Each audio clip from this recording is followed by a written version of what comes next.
Assalamualaikum.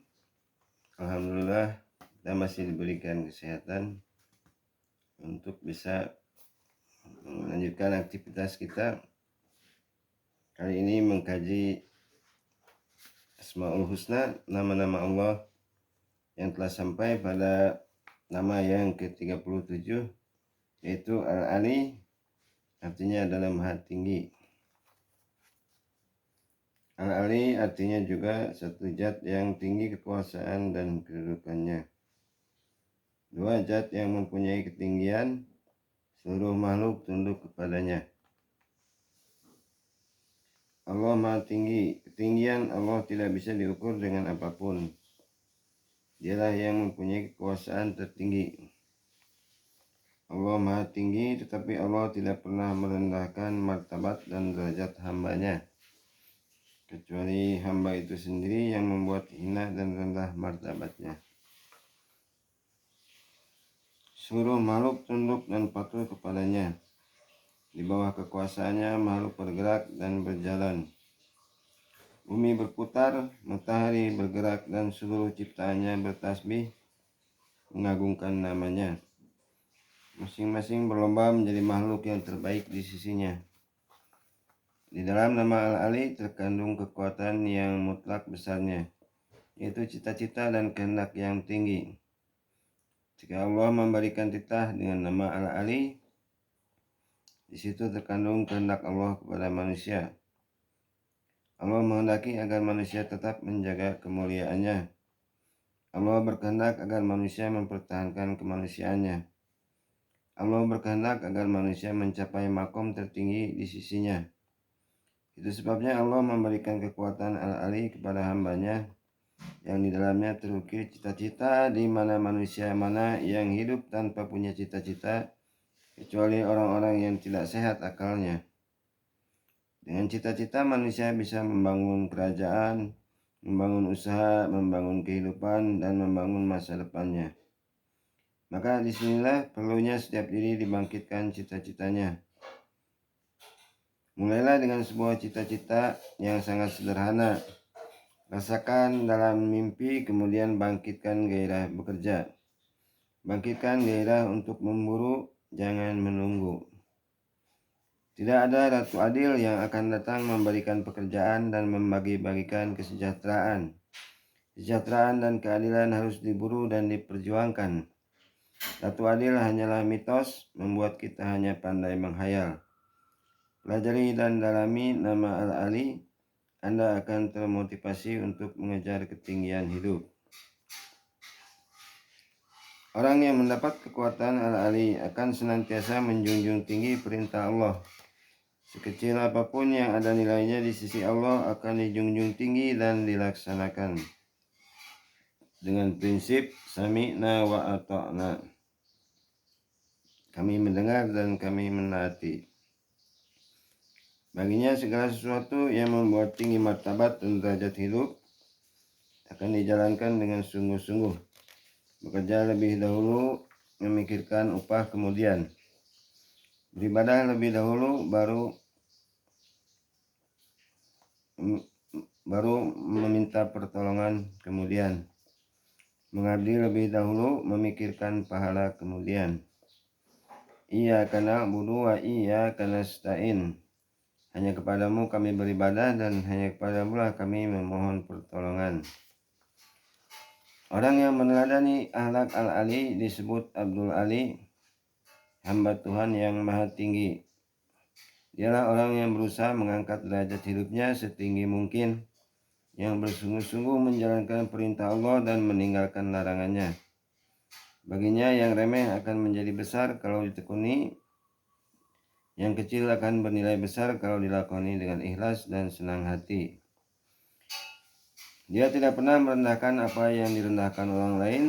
Dia tidak menghinakan apa yang dihinakan orang lain. Semua makhluk pada dasarnya sama-sama ciptaan Allah, tapi masing-masing mempunyai kelebihan, dan dia menghargai kelebihannya.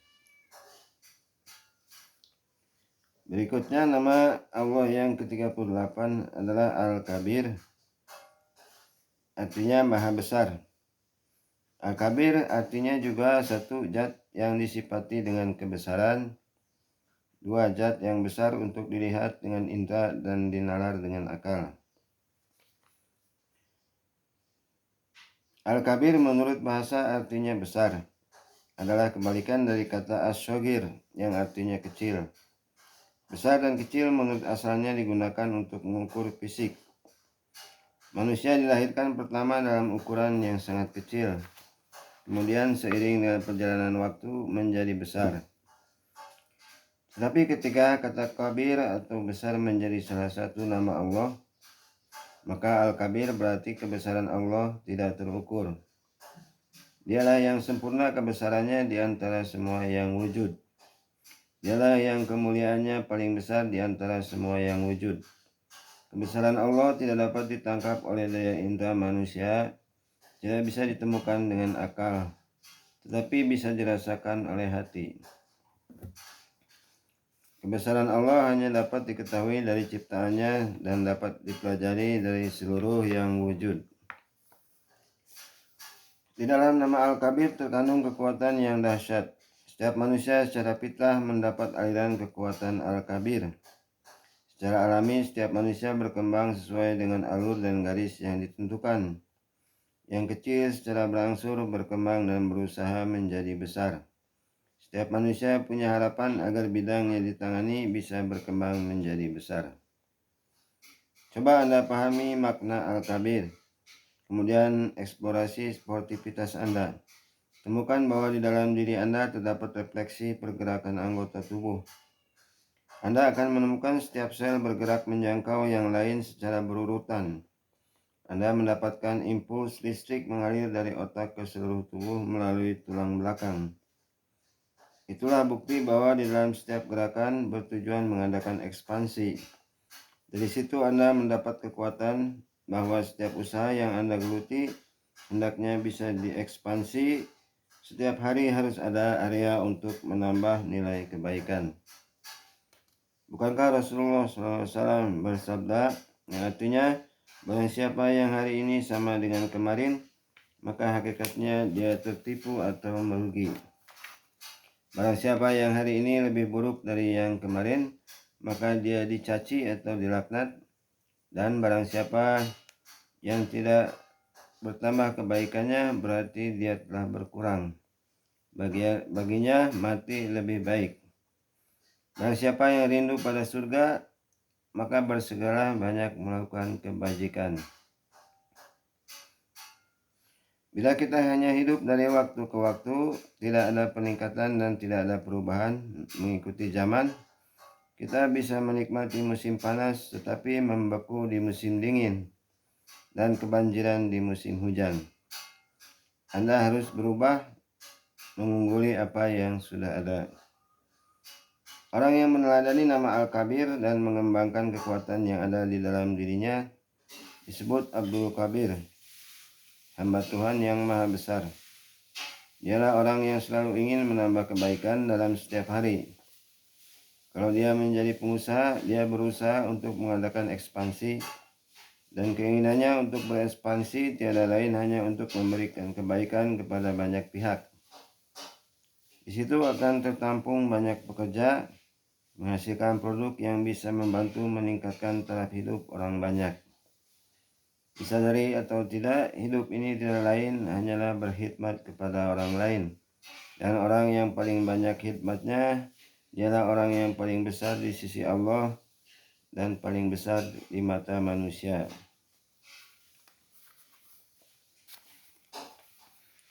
Selanjutnya, nomor yang ke-39 adalah nama Allah yang ke-39 adalah Al-Hafidz, artinya Maha Penjaga. Al-Hafidz artinya juga satu zat yang menjaga dengan sungguh-sungguh dari kerusakan dan perubahan dalam waktu yang dikehendaki. Dua zat yang menjaga hambanya dan segala sesuatu yang dikehendaki. Tiga zat yang tidak lupa terhadap segala sesuatu yang telah diketahui, selalu memeliharanya. Allah Maha memelihara. Seluruh makhluk ciptaannya dipelihara dari kerusakan, perubahan dan kehancuran, hingga sampai batas yang sudah ditentukan. Manusia sebagai salah satu makhluk ciptaannya dipelihara oleh Allah. Di pundak kiri dan kanan manusia disertakan malaikat untuk menjaganya. Allah berfirman, yang artinya bagi manusia ada malaikat-malaikat yang selalu mengikutinya bergiliran di muka dan di belakangnya. Mereka menjaganya atas perintah Allah. Sungguhnya Allah tidak mengubah keadaan suatu kaum sehingga mereka mengubah keadaan yang ada pada diri mereka sendiri. Dan apabila Allah menghendaki keburukan terhadap suatu kaum, maka tak ada yang dapat menolaknya, dan sekali-kali tak ada pelindung bagi mereka selain Dia. Quran Surat Ar-Ra'd ayat ke-11. Pemeliharaan Allah kepada manusia ada dua macam. Ada yang dipelihara secara khusus dan ada yang dipelihara sekedarnya saja. Pemeliharaan secara khusus hanya diberikan kepada orang yang selalu ingat kepada Allah. Dan pemeliharaan secara umum diberikan kepada siapa saja, baik yang ingat kepada Allah maupun yang lalai mengingat Allah. Orang yang ingat terus kepada Allah akan terus diingat Allah dan tidak pernah dilupakan. Sedangkan orang yang lupa kepada Allah akan dilupakan. Allah hanya melihat saja, tapi tidak memperhatikan. Di dalam Al-Hafiz terkandung kekuatan yang luar biasa. Melalui nama Al-Hafiz, Allah memberikan kekuatan kepada manusia berupa daya ingat. Setiap manusia diberikan daya ingat sekaligus diberikan daya tangkal untuk memelihara dirinya sendiri. Coba Anda berdayakan daya ingat Anda. Coba Anda hidupkan ketahanan fisik dan mental Anda. Daya ingat adalah kecerdasan untuk merangkai kembali apa yang sudah pernah kita ketahui. Dengan ingatan yang baik kita menjadi orang yang berilmu, karena sesungguhnya orang yang berilmu adalah orang yang cepat ingat atau cepat mengakses kembali serangkaian informasi yang sudah masuk ke dalam memori otaknya. Ketahanan adalah benteng untuk menjaga kelestarian hidup. Orang yang punya ketahanan mental tidak akan mudah terkena stres, depresi, atau putus asa. Orang yang punya ketahanan fisik tidak akan mudah terserang penyakit. Orang yang meneladani nama Al-Hafiz disebut Abdul Hafiz, hamba Tuhan yang maha memelihara, yaitu orang yang mencontoh akhlak Allah, memelihara diri, memelihara keluarga, memelihara amanah yang diberikan kepadanya, bahkan memelihara kelestarian alam dan perdamaian dunia. Kewajiban agama dilaksanakan sesuai dengan kemampuannya, dipelihara dan dikembangkan. Maka Allah pun memelihara dirinya dan kehidupannya. Rasulullah SAW bersabda, artinya peliharalah Allah, maka Allah akan memeliharamu. Berikutnya yang ke-40, nama Allah Al-Muqit, artinya adalah maha memberi kekuatan. Al-Muqit artinya juga satu zat yang menciptakan kekuatan fisik dan mental, dua zat yang menjaga sesuatu tetap bisa hidup dan eksis, tiga zat yang memberikan kekuatan. Allah maha memberikan kekuatan. Setiap makhluk diberikan makan agar bisa bertahan hidup dan meneruskan silsilah hidup. Dialah yang menjaga makhluk agar bisa berfungsi sebagaimana mestinya. Al-Muqit secara harfiah berarti yang memberikan makanan. Al-Qut artinya makanan pokok yang dijadikan sebagai sumber kekuatan. Khusus manusia, sumber kekuatannya memang berasal dari asupan makanan yang mengandung berbagai zat dan kalori. Dengan asupan itulah manusia bisa hidup dan menjalankan fungsi hidup. Di dalam Al-Muqit terkandung kekuatan yang menentukan ekosistem dan kelestarian hidup alam semesta. Seluruh makhluk Allah diberikan kekuatan Al-Muqit dengan cara yang berbeda-beda. Ada yang mendapatkannya dengan insting, ada yang mendapatkannya dengan akal. Dengan kekuatan Al-Muqit, manusia bisa bertahan hidup sampai batas yang ditentukan dan dikehendaki Allah.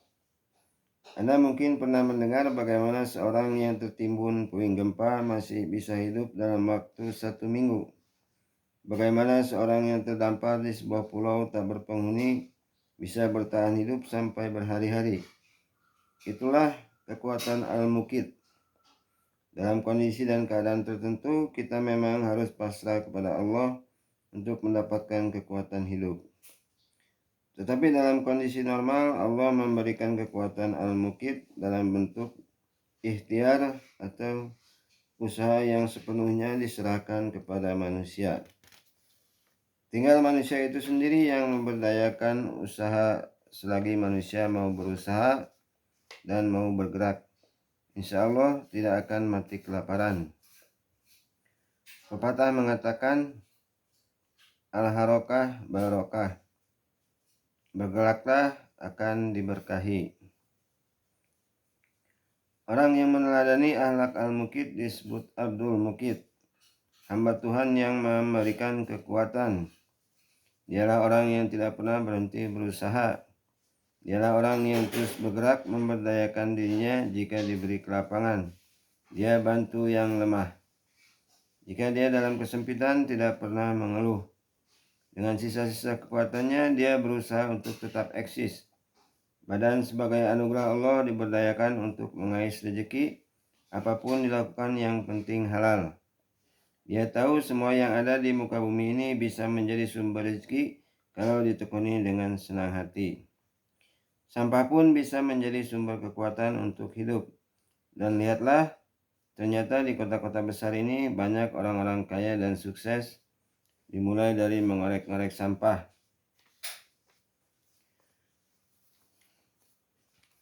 Nama yang berikutnya adalah yang ke-41 adalah Al-Hasib, artinya yang maha memperhitungkan. Al-Hasib artinya juga satu zat yang mencukupkan semua urusan, dua zat yang memperhitungkan makhluk pada hari kiamat, tiga zat yang sangat mulia,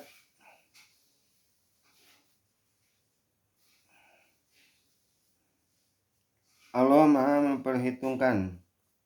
Semua amal manusia akan diperhitungkan nanti di hari kiamat. Allah maha mencukupkan urusan makhluk.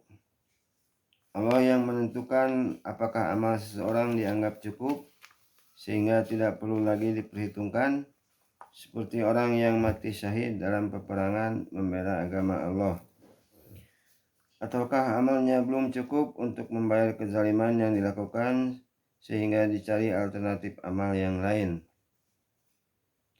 Tidak ada seorang hamba yang diberikan kewenangan untuk menganggap cukup amal orang lain atau amalnya sendiri.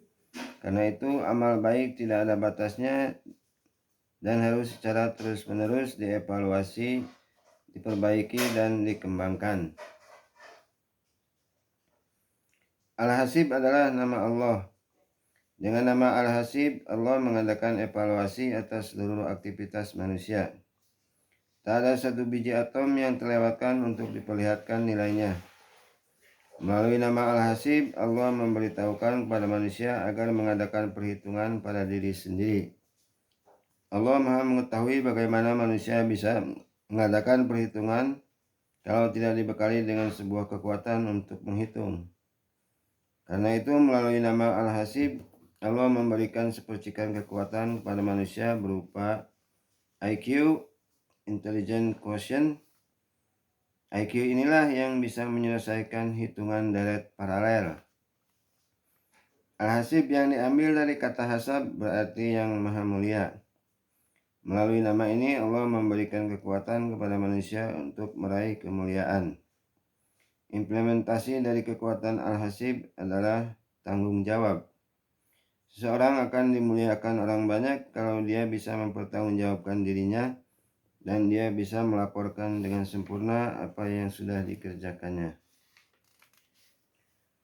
Orang yang meneladani akhlak Al-Hasib disebut Abdul Hasib, hamba Allah yang maha memperhitungkan.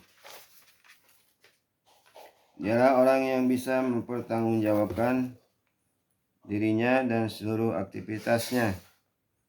Untuk bisa menjadi orang yang bertanggung jawab, tentu dia harus memberdayakan IQ-nya dan seluruh potensi dirinya. Apa yang akan dilaksanakan diperhitungkan dengan masak-masak, memperhatikan berbagai aspek. Paling tidak dalam menangani sebuah usaha, dia mesti punya perencanaan dan dalam pelaksanaannya selalu dievaluasi. Kalau dia berdiri sebagai orang yang dituakan, dia sangat senang jika ada orang yang mau mengoreksi. Dalam kesendirian atau waktu senggang, dia senantiasa mengadakan muhasabah atau introspeksi, lebih-lebih dalam menjalankan kewajiban kepada Allah Al-Hasib. Seperti itulah yang dilakukan oleh sahabat Umar bin Khattab, sehingga dia berkata, koreksilah diri Anda sendiri sebelum Anda dikoreksi orang lain, dan timbanglah amal kamu sendiri sebelum ditimbang oleh Allah di hari kiamat. Berikutnya, nama Allah yang ke-42 adalah Al-Jalil, artinya Maha Luhur. Al-Jalil artinya juga satu zat yang membuat besar kekuasaan dan luhur sebutan. Dua zat yang membuat kecil setiap yang diluhurkan selain Allah. Dari beberapa terjemahan, kebanyakan Al-Jalil diartikan Maha Luhur. Sementara itu, penulis menelusuri dari berbagai literatur bahasa Arab, Al-Jalil dijelaskan sama dengan keagungan atau kebesaran. Imam Al-Razi membedakan antara Al-Kabir, Al-Azim, dan Al-Jalil. Ketiga nama Allah tersebut hampir sama artinya, yaitu agung, tetapi beda dalam jejaknya. Kata luhur dalam Kamus Besar Bahasa Indonesia terbitan Balai Pustaka berarti tinggi dan mulia. Allah Maha Luhur, dialah yang membuat besar kekuasaannya dan menjadikan besar kekuasaan dalam arti kewenangan menentukan kebijakan hambanya. Dialah yang membuat luhur zatnya dan menjadikan luhur sebutan hambanya. Seseorang yang dianggap besar oleh banyak pihak adalah kecil di hadapan Allah. Seorang yang ditinggikan banyak pihak adalah rendah di hadapan Allah. Dalam nama Al-Jalil, Allah mempunyai kekuatan besar atau kewenangan mutlak untuk menentukan hidup hambanya.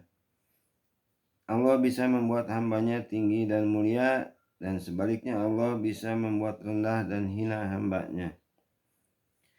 Ketinggian Allah adalah keluhurannya, dan sepercikan keluhuran Al-Jalil telah diberikan kepada manusia. Tinggal manusia itu sendiri yang menjaga dan mengembangkannya.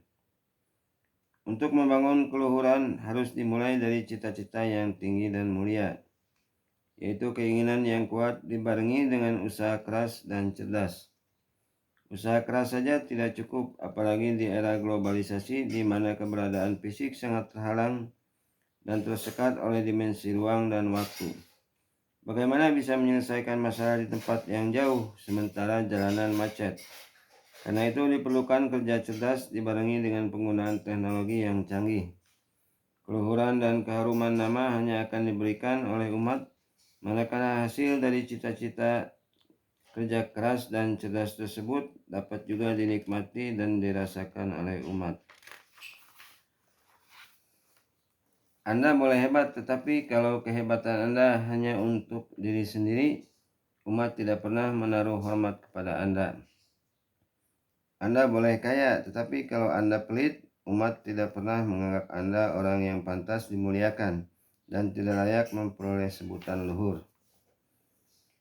Orang yang meneladani nama Al-Jalil dan bisa mengeksplorasi kekuatannya yang ada dalam dirinya disebut Abdul Jalil, hamba Allah yang maha luhur, yaitu orang yang telah berhasil membangun image di tengah-tengah masyarakat, baik dalam bidang usaha, sosial, maupun keagamaan.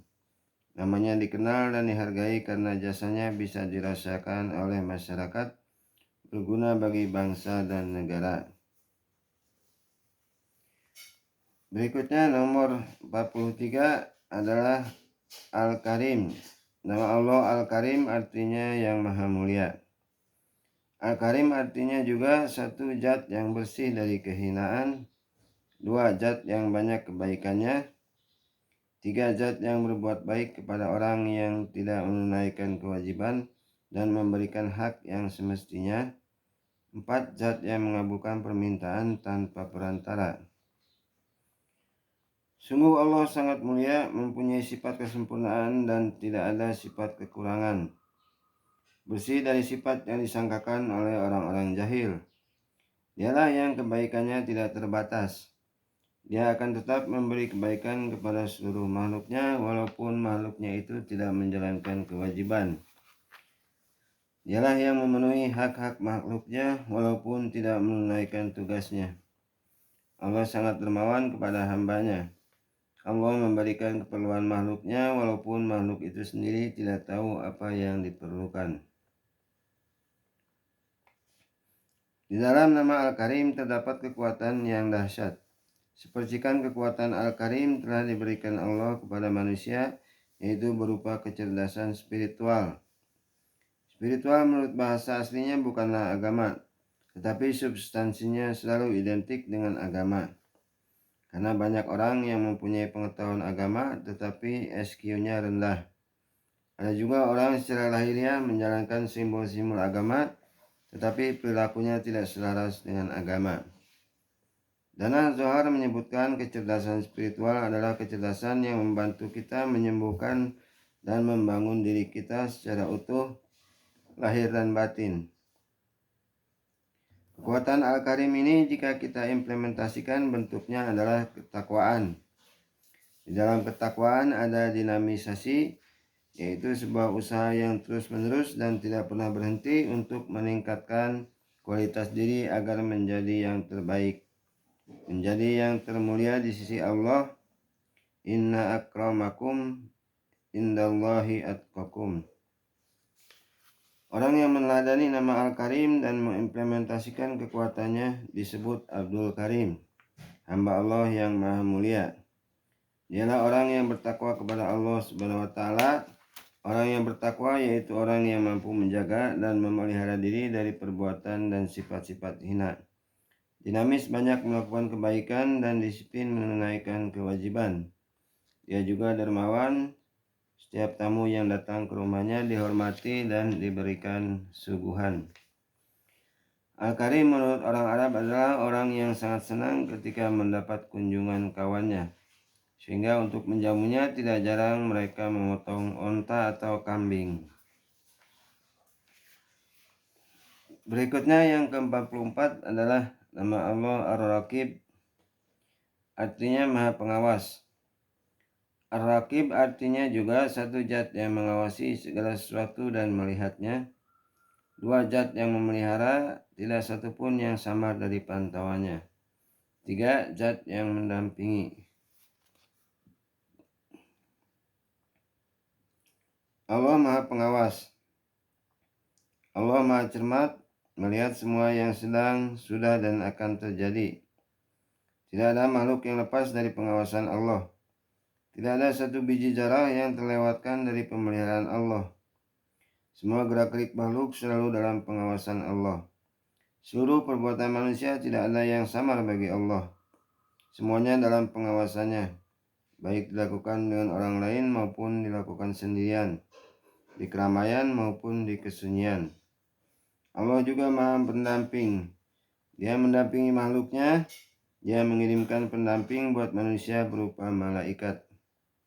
Tiada satu orang pun kecuali di samping kiri dan kanannya ada malaikat yang mencatat seluruh amal perbuatannya. Di dalam Ar-Raqib terkandung kekuatan dahsyat. Allah memberikan sebagian kekuatan yang ada dalam Ar-Raqib kepada manusia berupa kecermatan. Cobalah berdayakan kecermatan Anda dalam melihat sesuatu. Coba Anda menajamkan kejelian dalam melihat kesempatan. Nanti Anda akan menemukan sesuatu yang tidak dilihat oleh orang lain.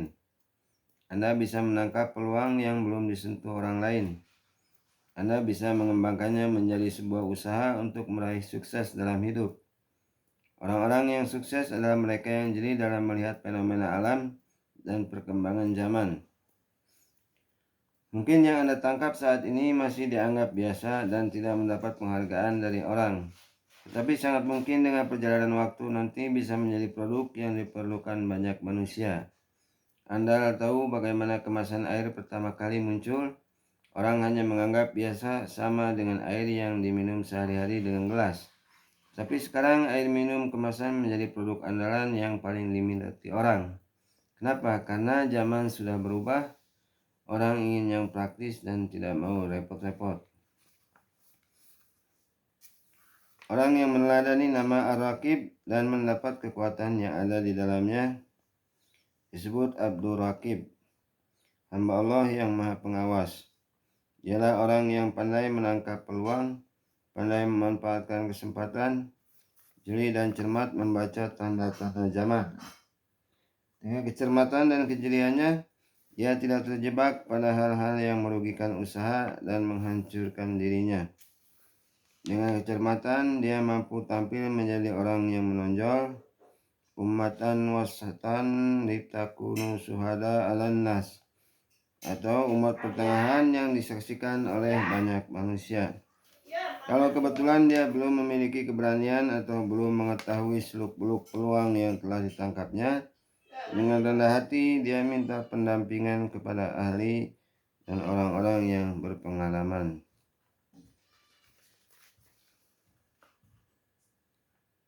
Sifat yang berikutnya adalah yang nomor 45, Al-Mujib, artinya yang maha mengabulkan. Al-Mujib artinya juga satu zat yang mengabulkan doa orang yang berdoa, dua zat yang menjawab doa dan permohonan orang yang sangat terdesak, tiga zat yang menolong orang yang tidak berdaya jika berdoa. Allah maha mengabulkan. Dialah yang mengabulkan permohonan orang yang berdoa. Allah maha terbuka, membuka kesempatan kepada seluruh hambanya untuk mengadukan persoalannya. Dialah yang mendengar jeritan orang yang terjepit posisinya dan mengadu kepadanya. Dialah yang menolong orang-orang yang tidak berdaya. Siapa saja yang berdoa kepadanya akan dikabulkan selagi mau menyambut seruannya dan beriman kepadanya. Allah menyambut siapa saja yang kembali kepadanya. Al-Mujib adalah nama Allah. Dengan nama Al-Mujib, Allah memberikan kesempatan kepada manusia untuk meminta apa saja yang dikehendaki. Dialah pemilik segalanya. Allah memberitahu bahwa tidak ada hijab antara Allah dengan hamba yang mengesakannya. Allah sangat dekat dengan hambanya. Allah sangat senang jika manusia mau berdoa dan meminta kepadanya. Orang yang tidak mau berdoa dan tidak mau memohon kepadanya dianggap sombong dan akan dihinakan. Karena itu di dalam nama Al-Mujib terkandung kekuatan doa. Doa adalah senjata orang yang beriman. Doa adalah tenaga dalam orang yang beriman. Doa adalah spirit orang yang beriman. Doa membuat berkah hidup dan kehidupan. Dengan berdoa orang mempunyai optimisme. Dengan berdoa orang merasa aman dan nyaman. Keampuhan dan kemustajaban doa dapat terbukti seketika jika kita benar-benar dalam kesadaran yang paling tinggi.